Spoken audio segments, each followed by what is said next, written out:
Euh, J'enlève mes écouteurs. Je suis censée publier ma vidéo dans moins de 2 heures et il y a eu beaucoup de complications cette semaine. Je n'ai pas fini mon montage et je m'étais dit coûte que coûte, je sors ma vidéo le vendredi à 10 heures. Bon, je suis en retard, mais je compte bien honorer ma parole et sortir une vidéo ce vendredi-là. Alors, on va aller sans aucun montage. C'est une discussion entre toi et moi. Comme ça, moi, de mon côté, je reste disciplinée, même si la vidéo, elle reçoit que 2 vues. Même si j'ai 0 abonné, certes, c'est un peu pas évident, mais au moins, j'aurais tenu et j'aurais été disciplinée. C'est ça qui va payer sur le long terme. Donc, il faut juste que je m'accroche. Bon, finalement, je suis sortie à la lumière du jour pour tourner ma vidéo au soleil. Je vais t'expliquer une histoire qui est mon histoire à moi et tu vas un petit peu comprendre comment j'en suis arrivée là et qu'est-ce que j'ai appris de ça. L'histoire commence il y a tout juste une année, il y a plus d'une année, je crois. En fait, pendant ces temps, je voulais devenir productif. Je voulais faire des choses. Je voulais me battre pour mes rêves. Et du coup, je m'étais dit que j'allais travailler toute la journée parce que j'avais vu que le travail, ça paye. Je crois toujours que le travail, ça paye. Alors, j'ai pris cette décision qui est de donner mon maximum pour ce que je veux. Et ça avait commencé par les sessions d'intensité de travail, passer toute la journée sur mon ordinateur à travailler. Mais c'est pas ça le problème. Le problème, c'est devenu mon obsession pour la productivité. Et j'avais pas compris la productivité. Je suis allée donc demander à ChatGPT, c'est quoi la définition de la productivité? En gros, c'est faire plus Conduit avec moins multitasking. d'efforts possibles.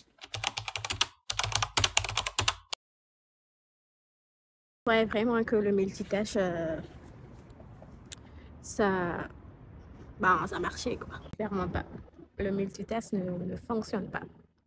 Je vais reprendre les idées parce que cette vidéo n'était pas prévue. J'avais même trouvé un système qui était de ne pas dormir la nuit. Parce que comme ça, tout le monde dormait. Moi, j'étais réveillée. Je trouvais que j'avais plus d'idées pendant la nuit. Et surtout qu'on ne pouvait pas me déconcentrer. Vu que il n'y avait pas toujours ma mère à me dire Kiki, tu peux faire ça. Kiki, tu peux venir faire ça. Non, vu que maman dort. Donc, il n'y avait personne qui me dérangeait. Du coup, je passais toute la nuit à travailler et je voulais, dès ce moment, commencer les réseaux sociaux. Et du coup, j'étais partout et nulle part à la fois. J'écrivais un post LinkedIn. D'ailleurs, je vous mets peut-être des extraits si vous voulez. Ça fait ouf de dire qu'aujourd'hui, je me suis juste concentrée sur YouTube et que j'ai totalement abandonné LinkedIn. Mais à l'époque, j'écrivais peut-être 700 mots et je faisais des vraies recherches sur des vrais sujets. Et l'écriture de LinkedIn, ça me pouvait me prendre 4 heures. Ajouter avec une image, Canva et tout, 1 heure, donc 5 heures et tout. Ensuite, je faisais encore un post sur Instagram qui était aussi différent. Je cherchais d'autres idées. Je faisais des résumés de livres, des résumés de cinéma. Et en même temps, je faisais aussi un post sur YouTube. Non, pas sur YouTube, sur Facebook. En ce moment, je n'avais pas YouTube et TikTok parce que j'avais pas assez confiance en moi pour me mettre devant une caméra. J'ai derrière mon ordi à écrire des textes. Et c'est fou, j'étais partout. Ça a duré plus de 6 mois où c'était mon quotidien, où je ne dormais pas la nuit, où je restais éveillée jusqu'à 6 heures, le Fajr. Je suis musulmane et j'ai prié le Fajr à 6 heures. Ensuite, je me couchais après le Fajr. Et je me réveillais, je me souviens, à 10 heures, 11 heures. Ouais, carrément. Fermé 4 heures. Et j'avais l'impression que c'était ça la productivité. Je me souviens, chaque seconde de ma vie était consacrée à ce que je devienne la meilleure version de moi-même. Je travaillais vraiment fort. Je me souviens qu'il y a eu une époque où ma mère, elle m'a confisqué mon ordinateur. Elle a dit juste, ça suffit, c'est pas possible. Il faut que tu dors la nuit. La nuit est faite pour dormir. Tu peux pas juste rester avec ton ordinateur à faire des posts qui vont rien changer. Surtout que ma mère, elle comprenait pas ce que je faisais. J'avais beau l'expliquer, elle comprenait pas du tout.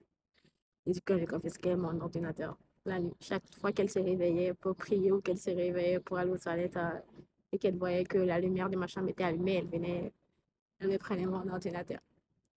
Faut dire que j'étais tellement obsédée par la productivité que J'avais zéro dopamine. J'avais pas TikTok, j'avais pas YouTube.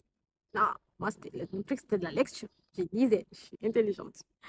C'est pas que je regrette fortement ces temps-là parce que ça m'a appris beaucoup de choses. Il faut des leçons dans la vie. Il faut faire des choses pour apprendre des leçons après. C'est ça qui compte. Que j'étais devenue accro à la productivité au point que j'avais pas de dopamine. J'ai demandé à ChatGPT de m'expliquer la dopamine comme s'il expliquait à un enfant de 5 ans qu'il n'y ait pas de dopamine, il n'y a pas de cinéma, pas de Netflix. Mais à l'époque, je me souviens, je suis une cinéphile. J'ai regardé toutes les séries du monde. Je suis fan des films et séries. La plus belle journée de ma vie, en fait, je suis heureuse quand je regarde du cinéma. D'où le fait que j'avais un blog sur le cinéma, que sur Instagram, je faisais des résumés de livres, des résumés de films que j'avais déjà regardés auparavant. Donc, vu que je n'avais pas de dopamine, mon seul moment de dopamine, c'était quand je mangeais. Du coup, quand je mangeais, je devais manger devant un film ou série. Du coup, j'avais l'impression que j'alliais deux activités en même temps. Vu que je suis obligée, en tout cas, de manger, ben, dans ce cas, je vais manger devant une série. Parce que comme ça, je fais du mal à personne. Et au contraire, je gagne du temps. Et c'est devenu, tellement devenu une obsession sur toute cette productivité que, comme je disais, à l'époque, j'étais au Mali et on avait souvent des coupures d'électricité. Et si, en ce moment, je devais manger et que j'avais faim, mais qu'il y avait une coupure d'électricité, mais je regarde mes séries sur mon ordinateur qui doit être branché parce que à l'époque, mon ordinateur n'avait pas un bon niveau de batterie. Et s'il n'était pas en charge, il s'éteignait. Du coup, il y avait obligatoirement besoin d'être chargé pour que je puisse l'utiliser. S'il y avait coupure d'électricité et que je ne pouvais pas charger mon ordinateur, dans ce cas, je ne peux pas utiliser mon ordinateur pour regarder une série. Et dans ce cas, je me privais et je ne mangeais pas. J'avais faim, mais non. J'ai resté là à faire d'autres choses, à lire des livres, à faire du sport. Je voulais que chaque seconde compte. J'allais pas chez des amis. Non, c'est surfait. On va aller discuter de la pluie et du beau temps. Moi, j'ai une avenir à construire. Non, pas pour moi. Et chaque minute devait contribuer à ce que moi, je devienne une nouvelle version de moi. J'étais matrixée par ça. Ça m'a bloqué de cette époque. Peut-être que j'ai des petits regrets à avoir, mais je suis contente de m'être mis en priorité. Donc, j'explique. Vu que j'avais pas d'ordinateur pour regarder une série, eh ben, je ne mangeais tout simplement pas. Je restais là, à ne pas manger, à attendre jusqu'à ce que l'électricité revienne pour que je puisse brancher mon ordinateur et manger en même temps que je regarde une série. Et jusqu'à aujourd'hui encore, j'ai ce problème-là où quand je regarde une série, il faut que ça soit devant un écran. C'est ouf. Je ne sais pas si je suis la seule à le faire ou s'il y a des personnes. Je ne sais pas s'il y a des gens parmi vous aussi qui à chaque fois, quand ils regardent des séries, ils doivent, quand ils mangent, ils regardent une série en même temps. J'ai regardé plein de vidéos sur ça, comme quoi il faudrait vraiment dissocier ces deux-là.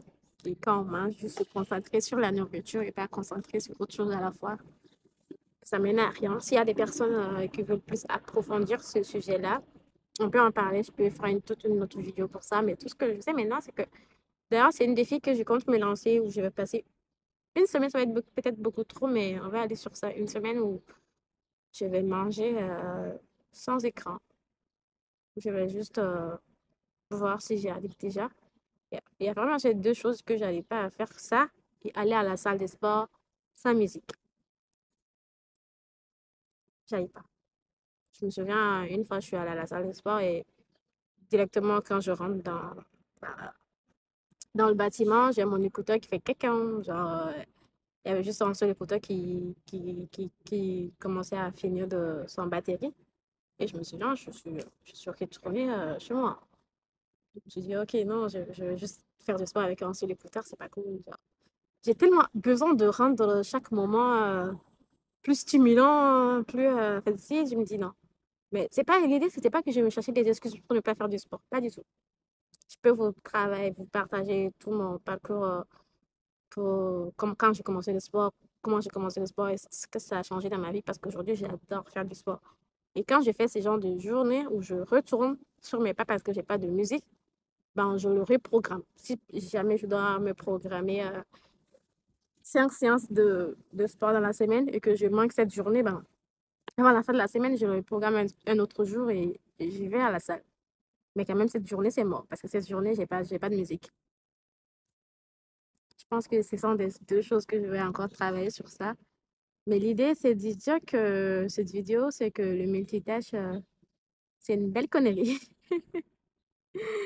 Parce que c'est vrai, on est nulle part à la fois. Tous ces moments que j'ai donnés, toutes ces heures sans sommeil, ça n'a pas payé parce que j'étais partout et nulle part. J'étais sur LinkedIn, j'étais sur Instagram. Le plus important qui est de créer une communauté et d'être là pour eux, j'avais pas ce temps-là. Parce que je publiais juste, j'ai me déconnecté de LinkedIn et j'ai parti sur Instagram et j'ai publié un autre article, un autre post. Et j'ai fini là-bas, je me déconnecte et j'ai vais sur YouTube, sur Facebook. À la fin de la journée, j'ai fait du sport et je cherche d'autres idées pour le lendemain. J'ai pas le temps de créer une communauté, j'ai pas le temps de répondre aux commentaires, j'ai pas le temps de m'abonner aux personnes qui s'abonnent à moi, j'ai pas le temps de créer un lien avec les gens parce que je suis sur tous les fronts.